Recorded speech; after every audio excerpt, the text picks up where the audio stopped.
കേരളം ചോദിക്കുന്ന ഒരു ചോദ്യമുണ്ട്. കേരളത്തിന് അറിയേണ്ടതുണ്ട് ആരാണ് ആ നിക്ഷേപകർ എന്ന്. മുഖ്യമന്ത്രി വെളിപ്പെടുത്തുന്നില്ല. വെളിപ്പെടുത്തിയാൽ ആ നിക്ഷേപം നഷ്ടപ്പെട്ടു പോകും എന്നാണ് മുഖ്യമന്ത്രി പറയുന്നത്. അതുതന്നെ ആദ്യം തന്നെയാണ്. ചില നിക്ഷേപകരെ രഹസ്യമായി കാണേണ്ടി വരും, മറ്റുള്ളവരെ പരസ്യമായി കാണേണ്ടി വരും എന്നൊക്കെയാണ് മുഖ്യമന്ത്രി ആ ചോദ്യത്തിന് വീണ്ടും മറുപടി പറഞ്ഞിരിക്കുന്നത്. അത് കേൾക്കാം.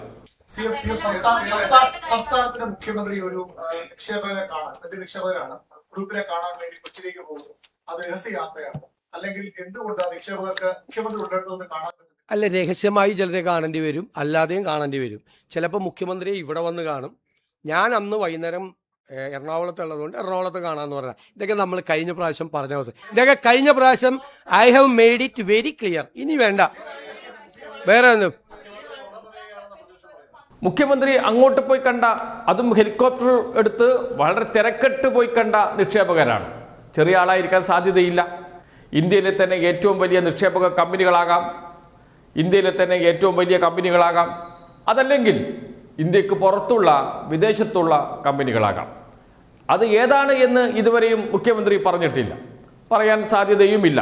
കാരണം അത്തരമൊരു ചർച്ച നടന്നെങ്കിലല്ലേ പറയാൻ പറ്റൂ എന്നാണ് പ്രതിപക്ഷം ചോദിക്കുന്നത്. പ്രതിപക്ഷത്തിൻ്റെ ചോദ്യത്തിൽ യുക്തിയുണ്ട്.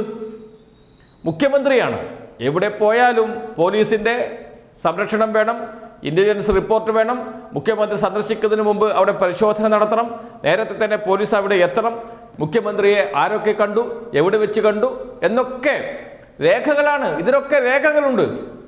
എന്നാൽ മുഖ്യമന്ത്രി കൊച്ചിയിൽ ഒരാളെയും കണ്ടിട്ടില്ല. അദ്ദേഹം വിമാനത്തിൽ പോകുന്നു, പോയതിനു ശേഷം അമ്മായിയപ്പനെ കാണാൻ ആശുപത്രിയിൽ പോകുന്നു, ആശുപത്രിയിൽ സന്ദർശനത്തിന് ശേഷം 20 മിനിറ്റോളം അവിടെ ചിലവഴിക്കുന്നു, അതിനുശേഷം നേരെ തിരിച്ച് ആലുവയിലെ വീട്ടിലേക്ക് പോകുന്നു. പിന്നീട് വീട്ടിൽ തന്നെ കഴിഞ്ഞു. സന്ദർശകരെ പോലും അനുവദിച്ചില്ല. വീട്ടിൽ അദ്ദേഹം ഉണ്ടായിരുന്നു. വീട്ടിൽ നിന്ന് പുറത്തേക്ക് ഒരാളും പോയിട്ടില്ല, അകത്തേക്ക് ആരും വന്നിട്ടില്ല. മുഖ്യമന്ത്രിയാണെങ്കിൽ പുറത്തേക്ക് പോയിട്ടില്ല. നിക്ഷേപകർ എന്നൊക്കെ പറയുമ്പോൾ ഒരാളായിരിക്കില്ലല്ലോ, ഒരു കമ്പനിയുടെ ഉദ്യോഗസ്ഥരായിരിക്കുമല്ലോ. ഇനി ഉദ്യോഗസ്ഥരാകേണ്ട, അതിൻ്റെ ഉടമ തന്നെയാകാം.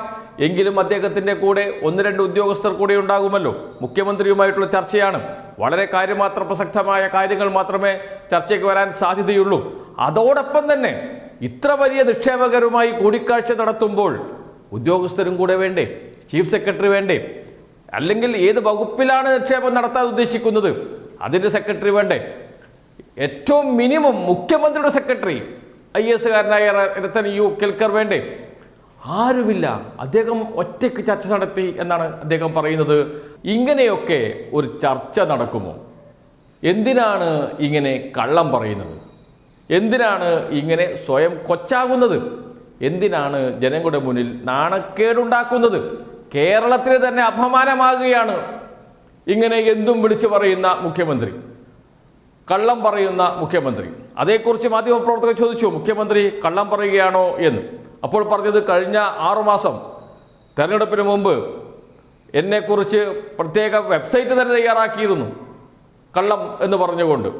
അതൊക്കെ ജനങ്ങൾ പുച്ഛിച്ച് തള്ളിയില്ലേ എന്നാണ് ചോദിക്കുന്നത്. ശരിയാണ്, ജനങ്ങൾ വൻ ഭൂരിപക്ഷത്തിന് UDF-നെ വിജയിപ്പിച്ചു, LDF-നെ പരാജയപ്പെടുത്തി. പക്ഷേ അന്ന് പ്രതിപക്ഷ നേതാവായിരുന്നു, പ്രതിപക്ഷത്തിരിക്കുന്ന പാർട്ടിയായിരുന്നു. പക്ഷേ ഇന്ന് അങ്ങനെയല്ല, ഭരണപക്ഷത്താണ്. പറയുന്നത് അളന്നു മുറിച്ച് പറയേണ്ടതുണ്ട്. വസ്തുതാവിരുദ്ധമായ കാര്യങ്ങൾ ഒരിക്കലും പറയരുത്, സത്യം മാത്രമേ പറയാൻ പാടുള്ളൂ. അല്ലെങ്കിൽ നാളെ അത് വലിയ പുലിവാറായി മാറും. അതാണ് സംഭവിക്കാൻ പോകുന്നത്. കാരണം മുഖ്യമന്ത്രി എവിടെ പോയതിനും രേഖകളില്ല. അങ്ങനെ രേഖകളില്ലാതെ മുഖ്യമന്ത്രി സഞ്ചരിക്കുമോ? എങ്കിൽ അത് വലിയ ചർച്ചയാകേണ്ട വിഷയം കൂടിയാണ്. എന്തൊക്കെയോ ദുരൂഹതകളുണ്ട്. ആ ദുരൂഹതകൾ വെളിപ്പെടുത്തേണ്ടത് മുഖ്യമന്ത്രി തന്നെയാണ്. നേരത്തെ അദ്ദേഹത്തിന് സത്യം പറഞ്ഞാൽ മതിയായിരുന്നു. അമ്മായിയപ്പൻ ഗുരുതരാവസ്ഥയിൽ കിടക്കുകയാണ്, പെട്ടെന്ന് പോകേണ്ടി വന്നു, അതുകൊണ്ടാണ് ഹെലികോപ്റ്റർ എടുത്തത്. 1 രൂപ പോലും സർക്കാരിന് അതുമായി ബന്ധപ്പെട്ട് നഷ്ടമില്ല, കൊടുക്കേണ്ട പൈസ എന്തായാലും കൊടുക്കണം, അതുകൊണ്ടാണ് ഹെലികോപ്റ്റർ എടുത്തത് എന്ന് പറഞ്ഞാൽ മതി. അത് പറയാതെ കള്ളം പറഞ്ഞു, അവിടെയാണ് പ്രശ്നമായത്. എന്തായാലും ഇപ്പോൾ മുഖ്യമന്ത്രി VD സതീശൻ ആ ഒരു പ്രശ്നത്തിൻ്റെ പേരിൽ ആകെ നാണം കെട്ട് കിടക്കുകയാണ്, വീടിടത്ത് നിന്ന് ഉരുളുകയാണ്.